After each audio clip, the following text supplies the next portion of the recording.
Boa noite, estamos de volta falando ao vivo, diretamente da 10ª Bienal Internacional do Livro de Alagoas. E hoje, aqui pela nossa TV Educativa, eu tenho a honra de dividir a apresentação com meu amigo Sérgio Torres. Sérgio, boa noite, tudo bem? Boa noite, Luiz. Satisfação enorme estar aqui com vocês. E é um trabalho árduo, mas um trabalho bonito, né? A gente faz com satisfação, né, Luiz? Satisfação, alegria, muita interatividade, muita informação e muita cultura para você que acompanha a nossa TV Educativa. E o programa de hoje, a gente começa de uma forma muito especial. Mais cedo esteve conosco aqui, durante todo o dia na produção, a nossa querida Anete Carvalho. E a gente traz agora um flex especial que ela fez ao longo do dia aqui da Bienal. Vamos acompanhar. O estande da Academia Alagoana de Literatura de Cordel tem se destacado nesta edição da Bienal com uma exposição que combina capas coloridas, xilogravuras e poemas visualmente envolventes. O estande da Academia tem sido ponto de encontro para apreciadores da literatura brasileira, visitantes curiosos e estudantes interessados em explorar as raízes culturais profundas do nosso país. Reconhecido em 2018 como Patrimônio Cultural Brasileiro, o cordel alcança um público diverso e vem se atualizando ainda mais para atingir o público jovem. Fundada na 8ª edição da Bienal, a Academia Alagoana de Literatura de Cordel nasceu a partir da iniciativa de 5 cordelistas. Atualmente, a Academia reúne 32 cordelistas de diversos municípios alagoanos. Não faço verso na hora porque não sou repentista, mas pensando o verso sai, é o meu dote de artista, então eu posso falar aqui em todo lugar, sou poeta cordelista. É o IZP na Bienal, programação especial.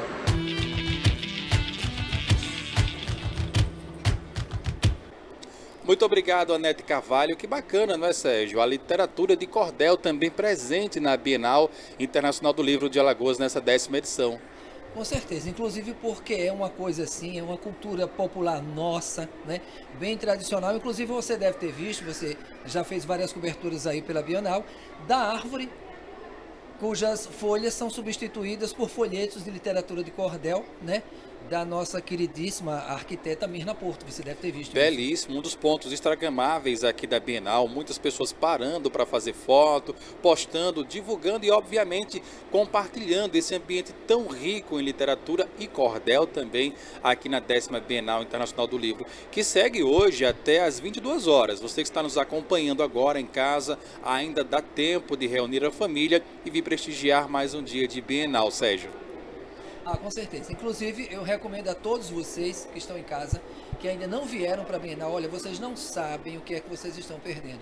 A Bienal é fantástica, tem uma variedade enorme, você aprende muito aqui. Então, gente, por favor, tira um tempinho, não é? Vem até aqui Jaraguá, vocês vão ver quanta coisa boa. E outra coisa, não é, Luiz? Tem que trazer as crianças. Exatamente, até porque a entrada é gratuita, você não paga nada para ter acesso aqui à Bienal e prestigiar a quantidade de literatura e cultura que está à sua disposição. Por falar nisso, Sérgio, hoje, mais cedo à tarde, a nossa querida Márcia Mariá esteve aqui em nossos estúdios e conversou com a Maristela Positano, falando sobre literatura infantil. Vamos acompanhar essa conversa. Olá pessoal, estamos na 10ª Bienal de Alagoas com a escritora Maristela Positano. Ela que vai lançar Paseando com Luzinha e também A Montanha que Queria Ser Nuvem.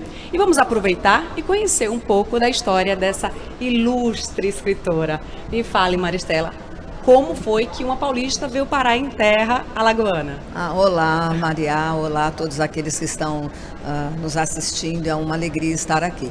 Eu, já nos anos 90, entre 89 e 90, eu vim parar aqui em Alagoas. E nessa época eu trabalhava em outra área. Mas eu sempre escrevi e, assim, vim por uma questão profissional, por um trabalho que eu desenvolvi, eu era empresária na época, e foram muitos anos de muitas experiências. Amo essa terra. Alagoas é um local que eu escolhi. Sou de São Caetano do Sul, de São Paulo, mas agradeço e honro a terra de onde eu vim, toda a minha história, e agradeço também o acolhimento dessa terra. E aqui é o local que eu escolhi para viver, é o local que eu também defendo e sempre trabalhei as causas sociais através de tudo que eu faço. E Maceió também te ama, né? Porque você foi até reconhecida já, né? Já reconhecida como cidadã alagoana e com muita honra, agradeço bastante. Na época foi através de Tereza Nelma, que era vereadora. Agradeço muito esse carinho e também pelos trabalhos desenvolvidos na literatura. E a literatura, por falar nisso, como chegou na sua vida? Eu sempre escrevi desde jovem, desde criança, quando na escola a professora pedia que eu lesse livros e aquilo foi me instigando. E quando você lê, você viaja, né? E eu li O Pequeno Príncipe, eu fiquei encantada. E eu sempre escrevia pensamentos. Um dos pensamentos que eu escrevi ainda quando eu tinha 11 anos era: quando amamos que pensamos, é porque já amamos sem pensar. Ai, que lindo, você já era filósofa desde criança. Então, a literatura ajuda a gente a refletir, ajuda a gente a ampliar a nossa consciência para outras formas de pensar, de agir, de falar, de ver. E eu lancei o meu primeiro livro há mais de 28 anos atrás, que era A Luzinha e a Cromoterapia, porque eu também sou terapeuta e eu trabalhava com cromoterapia e queria ensinar a criança a usar as cores para se acalmar, para se alegrar, para acabar com a preguiça. Mas eu conto a história de uma luzinha que era apagada, sem graça, cinza, e ela tem um diálogo com o sol, e o sol começa a explicar para ela que o Criador, ele tem um lugar para cada um de nós aqui no planeta, inclusive para o Sol.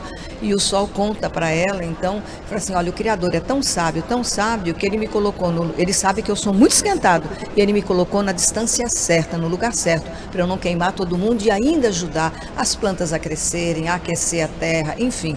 O Sol é alimento também. E a Luzinha, ela aparece em vários outros livros seus, não é isso? Sim, aí veio a Luzinha e o Voluntariado, a Luzinha e a Paz, a Luzinha e o Meio Ambiente, enfim, vários outros temas. Eu tenho 9 livros publicados e estou publicando mais 2 agora, então são 11 livros que estão à disposição do público infantil, das escolas.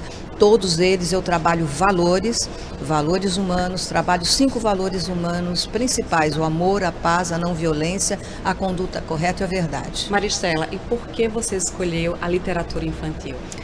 Porque eu percebi que nas escolas não tinha literatura falando sobre paz e valores de uma forma simplificada, um livro curto, mas que pudesse, que as crianças pudessem compreender melhor. E eu trabalho cultura de paz há 22 anos aqui, através da organização não governamental Maceió Voluntário. E indo para as escolas, eu vi que não tinha. Então, quando eu fiz a Luzinha e o Voluntariado, mostrando para as crianças que a gente tem que fazer as coisas voluntariamente.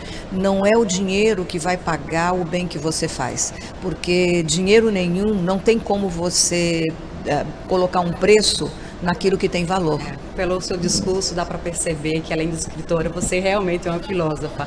E você coloca nos seus livros virtudes, valores, que isso é realmente muito importante tratar desde a infância. Desde a infância. Então, essa criança trabalhando a cultura de paz, porque a cultura de paz ela está inserida, infelizmente, na educação mundial, porque nós estudamos e somos obrigados, dentro do currículo escolar, estudar a violência da guerra, mas não somos obrigados a estudar os pacificadores. Então, começa aí uma inversão de valores, porque se você aprende que a guerra é uma forma de resolução de conflitos, você vai usar isso na sua vida também, fica no seu inconsciente, fica no inconsciente coletivo. Você acredita que a criança ela pode ser um instrumento meio que salvador, né, de vários aspectos? Por isso você trabalha essas questões? Sim, nós temos que investir na criança, não no futuro, é agora.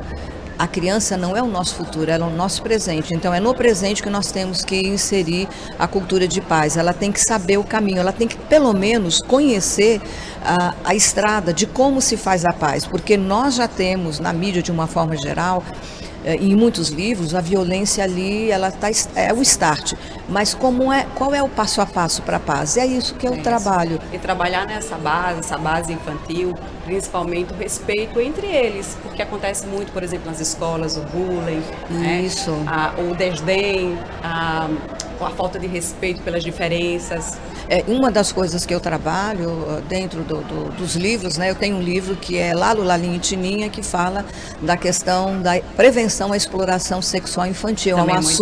É um assunto bastante delicado, mas eu trato desse assunto com muita amorosidade, com muita simplicidade, mas com uma direção para que aquela criança, ao ler aquele livro, ela saiba buscar a ajuda necessária no Ministério Público, no Conselho Tutelar, e já fiz vários trabalhos aqui. E com a linguagem bem adequada para aquela idade. Para aquela idade.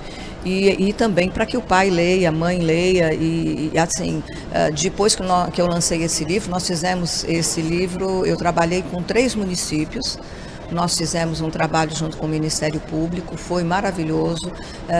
E houve também peças de teatro com o Licurgo Espínola baseado no livro, e as crianças criaram suas peças. Essas peças foram levadas para muitos alunos da rede pública para a prevenção à exploração sexual infantil. E os seus livros, eles, claro, eles são para a família inteira, né? Sim. Mas tem faixa etária, você divide infantil, infanto-juvenil?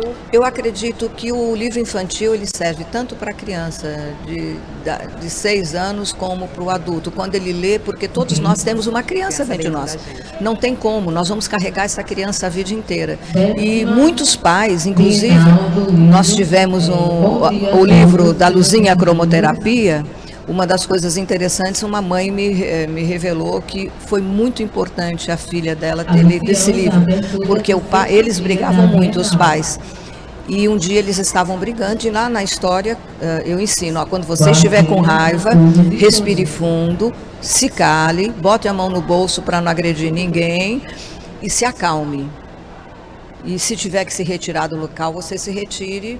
Depois, quando você estiver calmo, você vai voltar ao assunto, mas de uma forma calma, tranquila, para resolver aquela situação. E toda vez que os pais brigavam, a criança, né, a filha, se metia no meio dos dois ali e falava assim: pai, mãe, respire fundo, põe-se na cor azul, põe a mão no bolso. E com isso eles começaram a rir e pararam de brigar. Então veja, um simples livro, né, é uma intervenção, pode ser uma intervenção na vida de uma família, uma mensagem. Você tem uma missão, né? Acho que essa missão você está cumprindo muito bem, parabéns pelo seu lindo trabalho. Mas antes de finalizarmos nossa entrevista, me fale um pouco mais sobre Maceió Voluntário. Maceió Voluntário existe há 22 anos, e aqui na Bienal nós vamos completar 22 anos fazendo uma comemoração aqui no Auditório Térreo, no dia 17, de 14 às 17 horas. Teremos muitas atrações, vou lançar esses 2 livros, vamos doar livros também para as crianças, para os alunos, estejam lá conosco.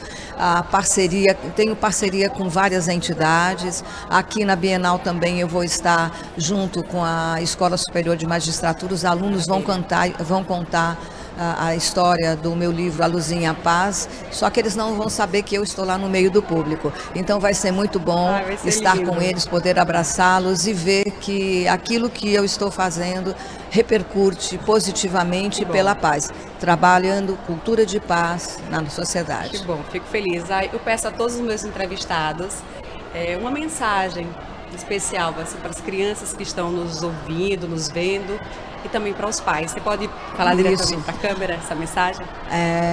Você que é filho, lembre-se, você só existe, a sua vida existe porque seu pai e sua mãe lhe deram a vida. O respeito aos seus pais é muito importante. E você que é papai e mamãe, olhe para o seu filho com muito amor, sabendo que ele é o seu presente, ele é o seu milagre. Então, sabendo disso, trate o seu filho com muito amor também. Procure tudo aquilo que é necessário para que você possa viver bem em família. E com respeito, com amor, tanto o seu filho com os filhos, com os pais, como os pais com os filhos. Então, esse amor seja derramado sobre a vida de todos vocês. Muito obrigada pela sua participação, por sua linda mensagem. Espero te encontrar em outras ocasiões e desejo muito sucesso para você. Muito sucesso também ao seu programa na IZP, essa TV que se ocupa de levar a educação. Muito obrigada. A gente encerra por aqui. IZP na Bienal, programação especial.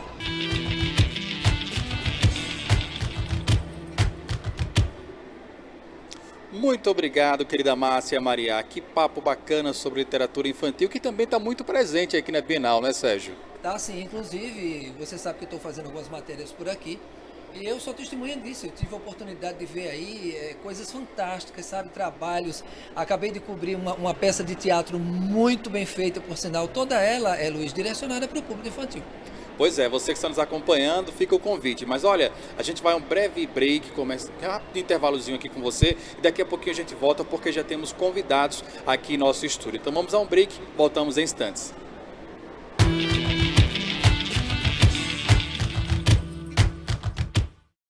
Estamos de volta pela sua TV Educativa, canal 3.1, para toda a região metropolitana, para todo o estado de Alagoas. Sérgio, olha, com alegria estamos recebendo aqui o presidente da Academia Maceiense de Letras, Jorge Lins. Boa noite, seja bem-vindo, presidente.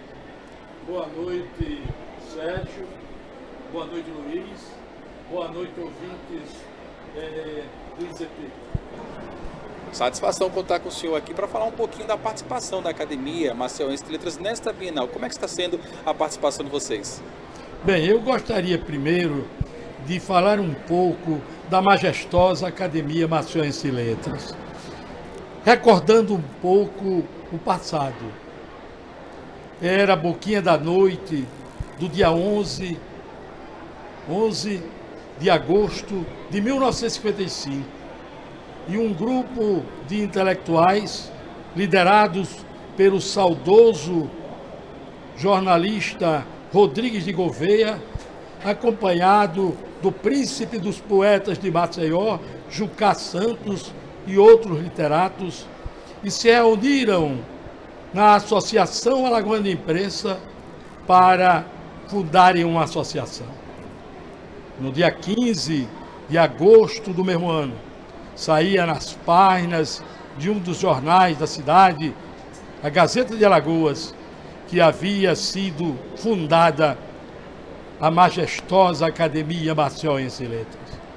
E naquela oportunidade, meu caro Sérgio, meu caro Luiz, o saudoso jornalista Rodrigues de Gouveia afirmou: nesse marasmo da província, nós nos reunimos e hoje estamos fundando a majestosa Academia Maceiense de Letras.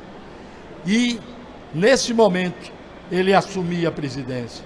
Depois de 3 anos, entregou o bastão ao príncipe dos poetas de Maceió, Cláudio Antônio Jucá Santos, mais conhecido como poeta Jucá Santos, que, com aquela jovialidade, menino novo ainda, mas com um dinamismo, com galhardia e principalmente com vontade, tocou a academia durante 68 anos.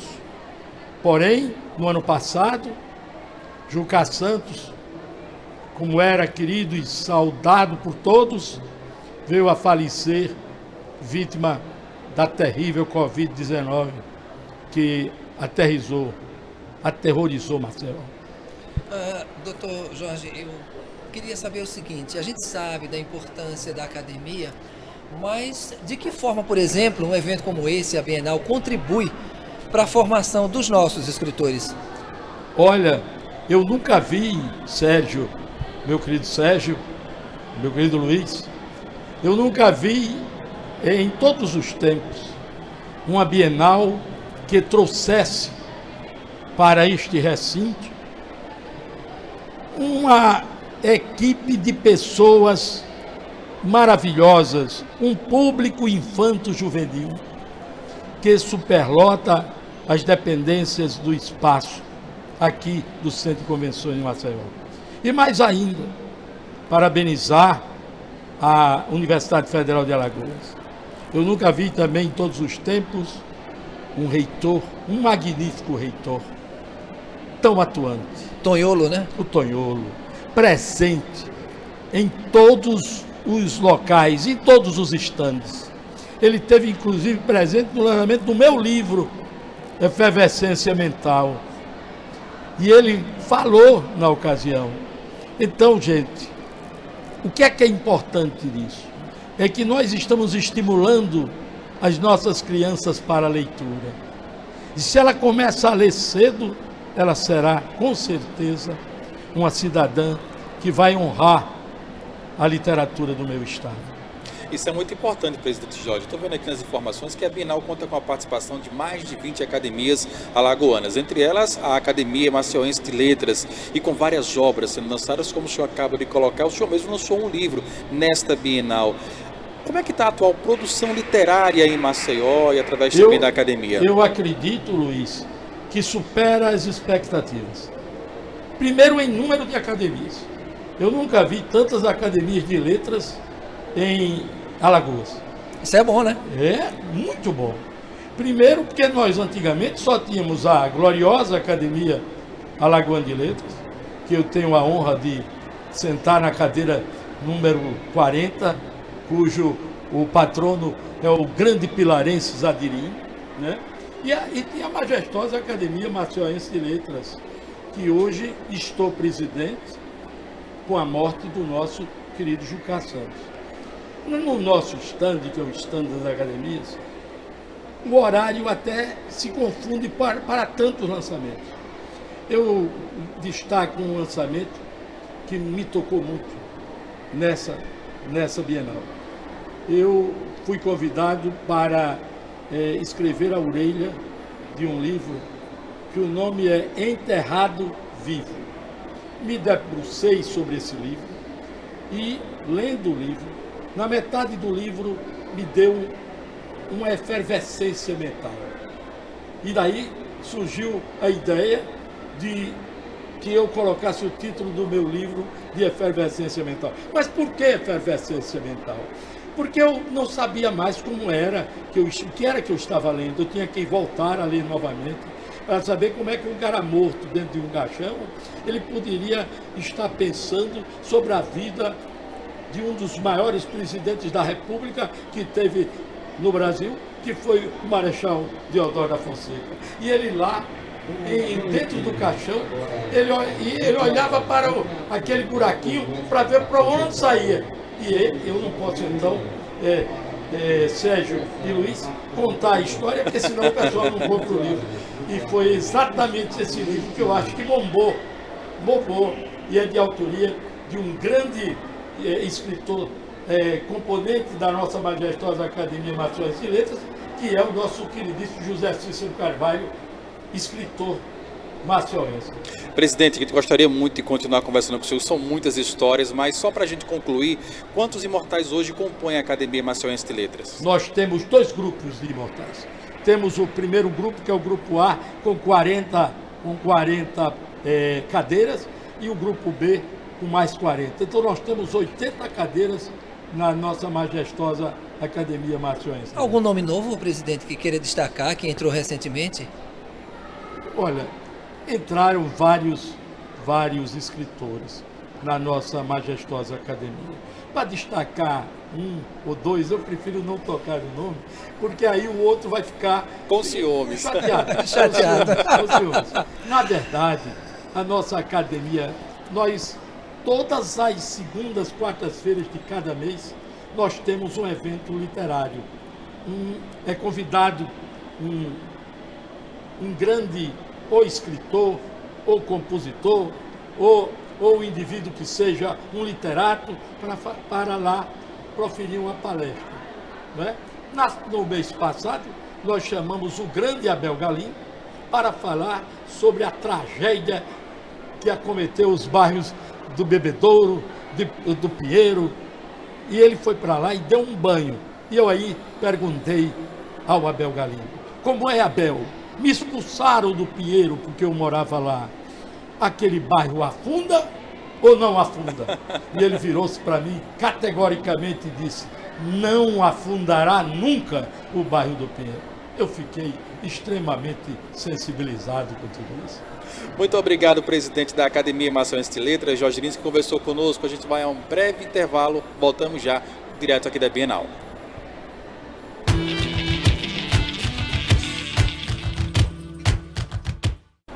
Estamos de volta diretamente aqui da Bienal. Você que está em casa, muito obrigado pela sua audiência e por estar acompanhando a Bienal através da nossa TV educativa, não é, Sérgio?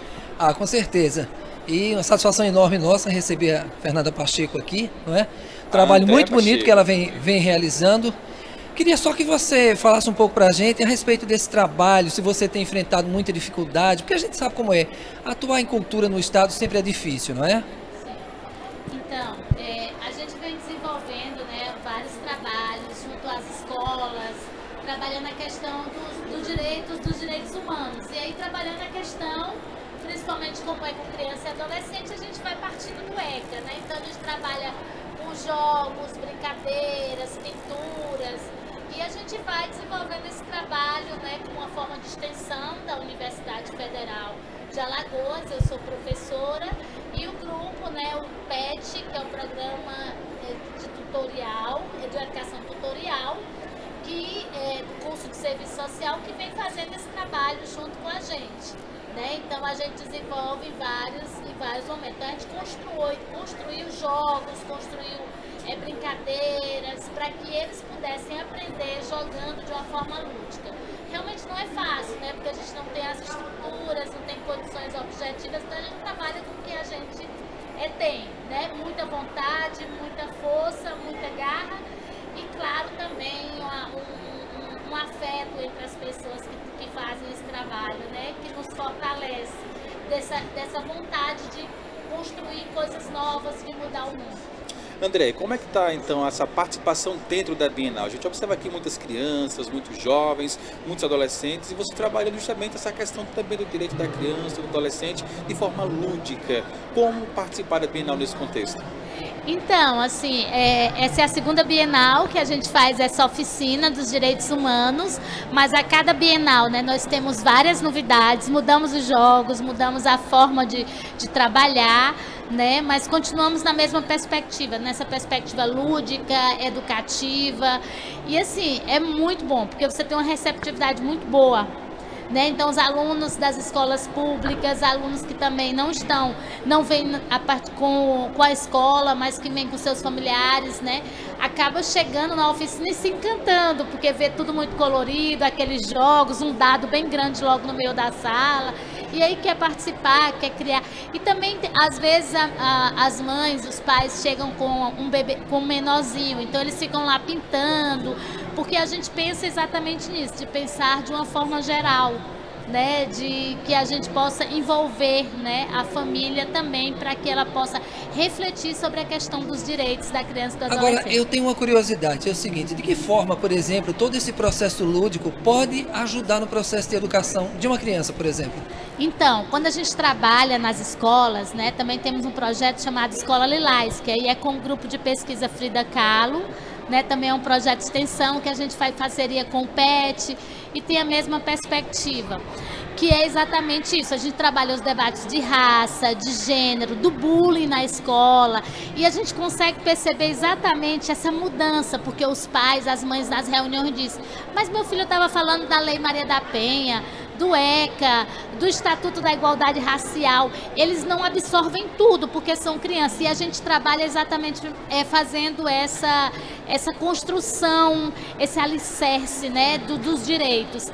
E aí teve vários casos muito interessantes, de depois das oficinas, né, que trabalha a questão do racismo, as meninas já soltarem o cabelo, antes envergonhada do cabelo cacheado, porque existe um modelo, um padrão, né, daquele cabelo liso, que as pessoas acabam alisando, esse padrão que está posto na sociedade, e quanto de racismo ainda tem na escola. Então, um dos elementos que a gente trabalha também é a questão do racismo e da violência entre eles. A gente vive uma sociedade muito violenta, então tudo a gente vê os filmes, né, a televisão, os brinquedos de guerra, então a gente constrói uma outra perspectiva, mas de pensar nesse convívio coletivo e no respeito com o outro. Agora, André, ao longo desse trabalho que vocês estão fazendo aqui na Bienal e também fora da Bienal, já houve casos, por exemplo, onde foi possível identificar se aquela criança foi vítima de algum tipo de violência ou se teve o seu direito em algum momento infringido?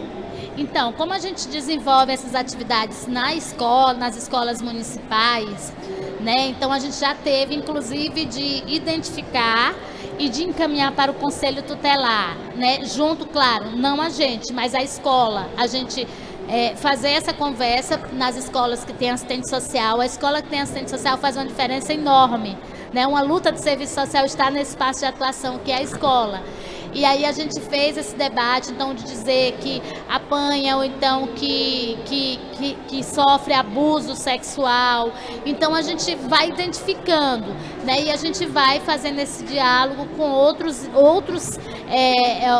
instituições que podem intervir e modificar e tirar aquela criança daquela condição de violação de direito. Agora, quando a criança tem, por exemplo, o seu direito violado, como é que vocês trabalham essa situação?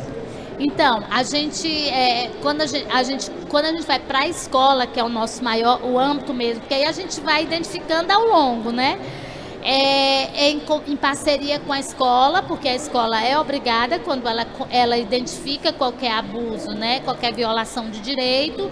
Então é esse diálogo com a escola, então é o psicólogo da escola, é o assistente social, né, é a diretora, são as professoras. Então há essa conversa, né, desses profissionais para poder buscar ajuda para tirar aquela criança da situação de violação de direitos. Um outro detalhe importante, André, eu acredito que é os sinais que a criança muitas vezes emite para os adultos. Quais seriam as dicas, as orientações que vocês poderiam passar para os pais que nos acompanham agora, para quem está assistindo a TV educativa e também quem está participando do projeto? Porque às vezes não percebe o sinal que aquela criança está sendo vítima de algum tipo de violência. Então, a primeira coisa é que a criança ela nunca mente. Então, assim, é importante a gente acreditar na criança. E eu penso que enquanto eu tenho um filho de 2 anos, né, eu estou aprendendo a ser mãe também, agora vivenciei com os meus sobrinhos e agora vivenciando com meu filho. E assim, uma das coisas é você estabelecer um pacto, sabe? Pactos de que tudo precisa ser contado para a mamãe, para o papai, essa ideia de que não existe segredo. Essa história de segredo de família é o que por trás tem muita violência. Então a criança apanha, mas não pode falar. Não, é porque é um segredo daqui da família. Então essa coisa do segredo de família, que durante muito tempo, muitos anos se perpetuou como uma lógica, ela precisa ser quebrada. Então a primeira coisa é se estabelecer essa relação de confiança. Então às vezes a criança ela chega com a mão machucada, com o olho roxo. Não, eu caí, né? Mas às vezes também a criança triste, introspectiva, não faz as atividades, chora muito. Então todos esses são sinais para a gente perceber, tanto em casa como na escola. Então às vezes a criança chega na escola, não quer comer. Claro que às vezes a gente não está bem, a criança também pode não estar bem. Mas se isso está acontecendo, né? E se ela está triste, não quer conversar, né? Não quer falar sobre o que aconteceu, então é importante a gente buscar isso. Isso é importante, inclusive, para chamar a atenção dos adultos, né? E outro detalhe, o que fazer quando identifica esses sinais e, infelizmente, consegue confirmar que essa criança está sendo vítima de violência? O que fazer nesse caso? Então, quando é identificado que a criança está tendo algum tipo de violência, seja ela psicológica, seja ela física, seja ela sexual, é acionar o Conselho Tutelar, né? Nós também temos vários espaços, nós temos o CRAS, o CREAS, né? O CREAS que trabalha mais essa questão da violação de direito, mas o CRAS também você pode chegar, porque lá você vai ter o psicólogo, o assistente social, vários profissionais que podem te orientar nessas questões. Então, na UBS, no posto de saúde, você buscar, porque lá é importante você saber as informações. Então, você pode, e tem a delegacia, né, de atendimento para criança e adolescente, de violência a criança e adolescente. Nós temos vários espaços que estão nessa frente de preservar os direitos da criança e do adolescente. Muito bom então, né, Sérgio? Muito boa a entrevista. Eu, por exemplo, aprendi bastante, viu? Muito. André, queria agradecer a sua participação aqui conosco e fique à vontade para suas considerações para quem está nos assistindo. Então, eu queria dizer assim que a gente pudesse, né, construir uma nova sociedade. Essas crianças, elas são exatamente a semente dessa nova sociedade. Então, que a gente possa construir novos valores, sabe? O valor do respeito, da solidariedade, do cuidado com o outro, do respeito, de respeitar as diferenças, né? De respeitar as formas de ser. Então é importante que a gente construa e principalmente, né, exigir que o Estado que o Estado ele assegure as condições básicas de sobrevivência e de vida dessas crianças, né? Toda criança tem direito à saúde, à educação, à cultura, a espaços de convivência. Então, que isso realmente seja assegurado e que a gente possa construir um novo país, a gente possa construir uma nova Maceió, uma nova Alagoas e possa poder sonhar e sorrir como uma criança. É verdade. Muito obrigado, Andréia. E olha só, Sérgio, para quem nos acompanha também, as nossas equipes de reportagens aqui da TV Educativa não param. Só um minuto. Vamos acompanhar por onde andam os nossos repórteres e o que eles estão preparando para você que nos acompanha. Vamos acompanhar. Os estandes voltados para as culturas nerd e geek se destacam como pontos de atração imperdíveis para os visitantes mais jovens nesta Bienal.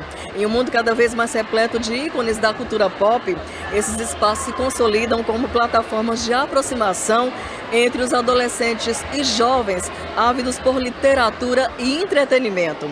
Esses estandes oferecem uma ampla variedade de opções para os visitantes e aqui eles podem mergulhar nesses universos. Nestes espaços, os amantes das culturas nerd e geek encontram bonecos, gibis, estátuas em tamanho real e também podem participar de debates, lançamentos de livros e apresentações temáticas.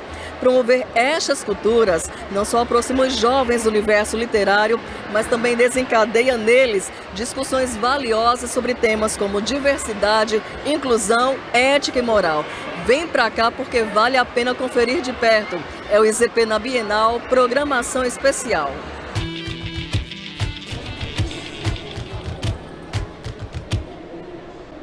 Muito obrigado, nossa querida Anete, que está circulando aqui pela Bienal. Sérgio, vamos a mais um intervalo. Voltamos já com mais informação diretamente aqui da Bienal.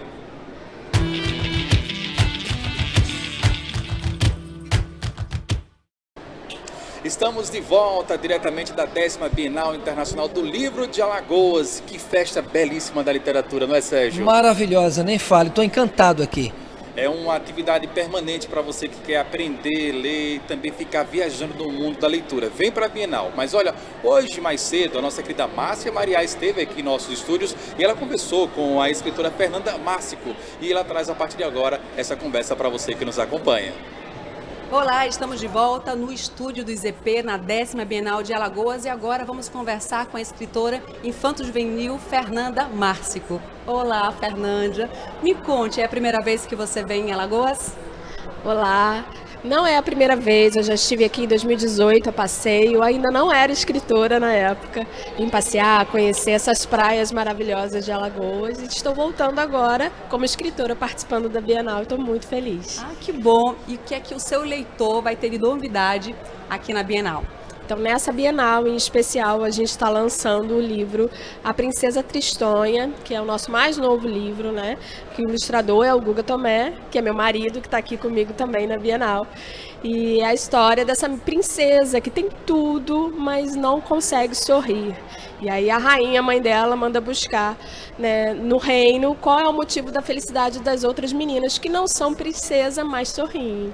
Então essa é a história que a gente está trazendo hoje para cá, para a Bienal. E além dessa historinha, você escreveu outros livros, né? Fala pra gente. Sim, eu tenho mais 4 livros publicados. O primeiro que eu publiquei foi Corre, Corre, Voa, Voa, que é a história de 2 galinhas muito sonhadoras. É um livro que fala de sonhos, de perseverança. A gente contou essa história hoje para as crianças ali na sala Siriguela. E como foi a percepção, a interação das crianças? Foi incrível, até porque chegaram muitas escolas e chegou criança de 6º ano e é uma história bem infantil, mas eles interagiram muito. No final a gente faz uma dança com eles, porque esse livro tem uma música, tema, e eles dançaram juntos. Foi muito bacana, assim. Foi uma experiência muito boa. E amanhã a gente vai contar outra história, que também às 10h15, que é a história desse outro livro aqui, que fala sobre folclore, que é o Cuidado com a Cuca. É uma história que tem um pouquinho de suspense, que fala de um encontro de uma criança com a cuca do nosso folclore. Ah, vai ser bem bacana, viu? Vamos registrar. Esse livro também é o outro livro que eu publiquei, chama Menina que Gostava de Inventar, um livro que fala sobre criatividade, sobre imaginação, a história da Maria Clara, que não gosta de brinquedo pronto, comprado na loja, ela gosta mesmo de fazer seus próprios brinquedos, com caixas de papelão e todo esse material que geralmente a gente joga no lixo. Que legal, muito interessante. E Um Verdadeiro Tesouro, que é um livro que fala sobre a valorização da vida, né? Então a história dessa menina que diz para todo mundo na cidade que tem nas mãos um verdadeiro tesouro, que não é ouro, não é diamante, é muito melhor do que isso, né? Então leva as crianças a entenderem que a felicidade está nas coisas mais simples da vida, né? E que a gente tem que valorizar a nossa vida. Esse é um livro que eu escrevi durante a pandemia, naquele tempo em que estávamos todos em casa, longe das pessoas que a gente mais amava, e essa história me veio, e é uma história que toca muito o coração de adultos e de crianças. Um livro para toda a família. Sim. Né? Deu para perceber que é bem diversificado, né? Os seus livros, assim, personagens diferentes, mas tem algo em comum em todos eles, assim, que você deixa como se fosse uma referência, assim, uma linha filosófica? Justamente a gente está sempre preocupado em incentivar a imaginação e a criatividade.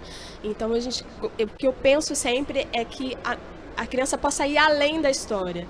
Então que ela consiga imaginar, né, esses personagens, como esses personagens vão desenvolvendo ali ao longo da história. Os nossos livros todos têm atividades no final, que é para a criança ir além também da história, muito desenho. A gente manda também brindes, que a criança consegue trabalhar, entrar na história, né? É o que eu falo, a criança quando coloca, por exemplo, um colar da ideia, que vai junto com o livro da menina que gostava de inventar, que é o colar com a lâmpada, igual da personagem, ela já se sente ali uma grande inventora também. Então a gente tem essa preocupação da criança vivenciar a história. O meu objetivo é esse, que as crianças leiam cada vez mais. Aguce mais a sua imaginação, que também não seja só um leitor, né, passivo, mas que ele também possa contribuir de alguma forma, né, durante as suas atividades, as coisas que você fala aqui, que eles possam interagir.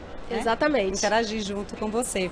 E uma curiosidade, esses personagens, assim, eles existem? É da ficção? É uma homenagem a alguém? Fala pra gente aqui, conta esse segredo. Então, A Menina que Gostava de Inventar é um livro que eu me inspirei no meu filho, que sempre foi muito inventor. Então, meu filho, eu não podia jogar nenhuma caixa fora e a caixa sempre virava um brinquedo. Que legal. E a história de Corre, Corre, Voa, Voa também, essas galinhas, Corre, Corre, Voa, Voa, existiram de verdade. Então, quando eu conheci o Guga, né, que é o ilustrador, meu marido, ele já tinha um filho, que é meu enteado, o Lucas, e ele tinha 5 anos na época, e tinha no quintal da casa da avó 2 galinhas, de verdade, e que ele deu o nome de Corre, Corre, Voa, Voa. Ai, que lindo. Então eu achei esses nomes tão incríveis, né, tão diferentes, que eu escrevi na época essa história para ele. E meu marido, né, que na época era meu namorado, falou, eu vou desenhar. E a gente ficou com esse sonho, demorou um pouquinho para a gente transformar de verdade esse sonho, né, em um livro, mas é essa história, as galinhas Corre, Corre, Voa, Voa existiram de verdade. Apesar da sua trajetória como escritora ser ainda curta, né? Porque como você falou, em 2018 você começou, né? Sim. Praticamente um livro por ano você tá fazendo? Na verdade, a gente lançou o primeiro no final de 2019, e aí logo veio a pandemia, mas aí eu trabalhando na internet, começaram a me pedir, cadê o livro novo? Aí a gente lançou A Menina que Gostava de Inventar. Em 2021 a gente lançou 2. Em 2022 a gente não lançou livro, não conseguimos lançar, o que me deixou assim muito, porque eu queria lançar, e agora esse ano a gente lançou, especialmente aqui para a Bienal de Alagoas, um 5º livro. E por que você escolheu a literatura infanto-juvenil? A literatura faz parte da minha vida, né? Desde criança eu tenho lembranças muito vivas dos meus pais me contando história. Inclusive esse livro novo eu fiz essa dedicatória para eles, para os meus pais, que eu sempre vi meu pai lendo, né? Meu pai saía para trabalhar sempre com um livro debaixo do braço para ler durante o transporte. Eles sempre leram muito para mim. Meus padrinhos também, eu tenho muita lembrança deles contando histórias para mim. E eu sempre disse, desde criança, que eu queria ser escritora. E eu trabalhei com criança também, né? Porque eu sou professora, já fui professora coordenadora de escola. Então, tô dentro desse universo. E a literatura infantil sempre teve um grande espaço no meu trabalho.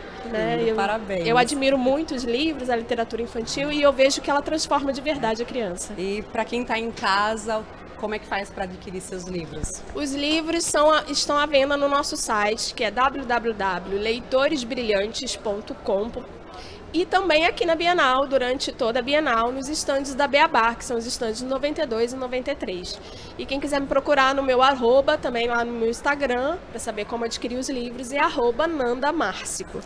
O que eu acho mais assim, interessante de um evento como esse, da Bienal, é que as crianças, elas, além de terem contato, né, físico com os livros, eles têm também com os escritores. Isso eu acho fantástico. Eu falo sempre que essa é a parte que eu mais gosto, receber fantástico. O carinho, o abraço deles e poder fazer essa dedicatória para eles, que eles vão guardar para sempre, né? Sempre. Já gera assim, a memória afetiva, né? Com certeza. Afetiva, né? A memória afetiva deles. É muito gostoso. E gostaria de pedir para você que você deixasse uma mensagem, se você quiser, diretamente para as crianças ou para a família inteira. O que é que você gostaria de dizer hoje, enquanto escritora, enquanto professora? Bom, eu gostaria de deixar essa mensagem para os pais. Leiam para os seus filhos. Leiam, se possível, todos os dias. Eu sei que a rotina é pesada, mas é muito importante a criança ouvir histórias. É com as histórias que as crianças aprendem a sonhar, aprendem as coisas também, né? Que as histórias ensinam valores e virtudes e são cada vez mais importantes para as crianças nos dias de hoje. Então, o que eu gostaria de pedir é um apelo, na verdade, né? Menos tela, mais livros. Muito obrigada, Fernanda, por sua participação aqui conosco. Desejo muito sucesso e que seus livros cheguem nas casas de muitas crianças. Amém. Muito obrigada. A gente fica por aqui. IZP na Bienal, programação especial.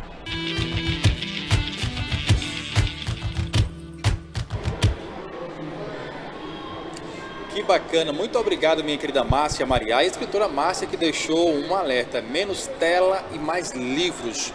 De fato, é necessário, não é, Sérgio? Ler mais, ter mais acesso a livro, a cultura, a literatura, e é uma das mensagens que a Bienal traz automaticamente. Aliás, eu queria só dizer uma coisa, Luiz, para você e para o público que está nos vendo nesse momento. Gente, ler é imprescindível, só aprende quem lê. Os países mais desenvolvidos são aqueles em que o grau de leitura é alto. E o Brasil também pode ser, né, Luiz? É verdade, tem evoluído muito, o Brasil tem aumentado muito o número de leitores, e isso é muito importante. Mas, Sérgio, estamos chegando ao final de mais uma transmissão ao vivo, diretamente aqui da 10ª Bienal Internacional do Livro de Alagoas. Já queria agradecer poder ter a oportunidade de dividir essa noite com você aqui na tela da TV Educativa. Prazer foi todo meu, posso garantir isso para você, e vamos esperar que outras oportunidades surjam, né? Um abraço, prazer trabalhar com você. Pois é, para você que nos acompanhou, estamos chegando ao final de mais uma transmissão, como já disse, mas olha, amanhã tem mais e esperamos contar novamente com a sua audiência aqui na TV Educativa, direto da 10ª Bienal Internacional do Livro de Alagoas. Por hoje é só, boa noite e até amanhã.